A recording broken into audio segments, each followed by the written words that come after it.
ማደግ ከፈለጋችሁ በጸሎት ለማደግ ጥሩተኛ መሆን እፈልጋለሁ፣ ትዕግስተኛ መሆን እፈልጋለሁ፣ የተረጋጋው ሰው መሆን እፈልጋለሁ፣ የውሳኔ ሰው መሆን እፈልጋለሁ፣ በቀላሉ ማልለዋወጥ ሰው መሆን እፈልጋለሁ፣ ሀብት ማኔጅ ማድረግ እፈልጋለሁ፣ ቤተሰቤን በአግባቡ ማስተዳደር እፈልጋለሁ፣ የጊዜ አጠቃቀም ችግር አለብኝ፣ እንደዚህ ያለብኝ። ይሄው ወተት እዚህ የሚያሳድግ ማለት ነው። አሁን በጠራቸው ርዕሰ ጉዳዮች ሁሉ የበሰለ ሰው የሚያረጋችሁ ይሄ ነው።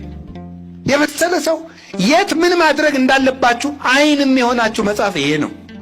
ሕግ በሉ ለእግሬ መብራት ለመንገዴ ምንድን ነው? ብርሃን ነው።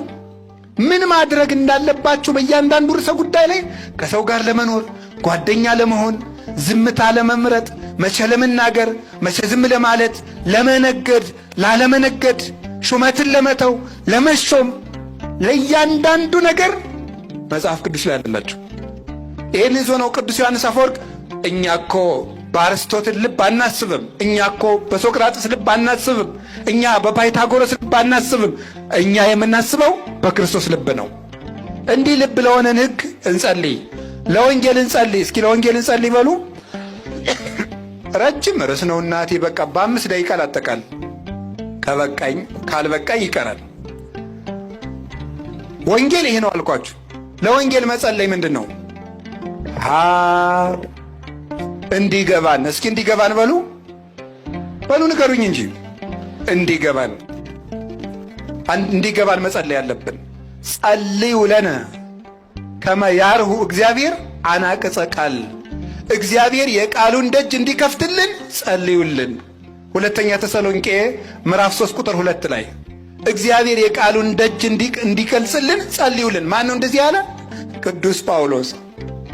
ማንን አግኝቶ? ክርስቶስን ቃል በቃል አናግሮ የቃሉን ደጅ እንዲከፍትልን ጸልዩልን። መምህሩ ነው እንዲህ ያለው ቅዱስ። ለዚያውም መምህርም ቅዱስ ጳውሎስ ነው። ስለዚህ ለመምህራን ዕውቀት ግለጥላቸው ተብሎ ይጸለያል። ለራሳችሁ ትጸልያላችሁ። ሁለተኛ ምን ብለን መጸለይ ያለብን? የእግዚአብሔር ቤተሰቦች ወንጌል እንዳያሳጣን።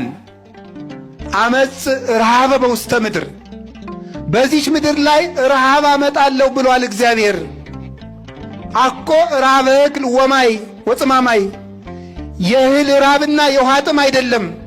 ረሃብ ሰም ያውቃል እግዚአብሔር።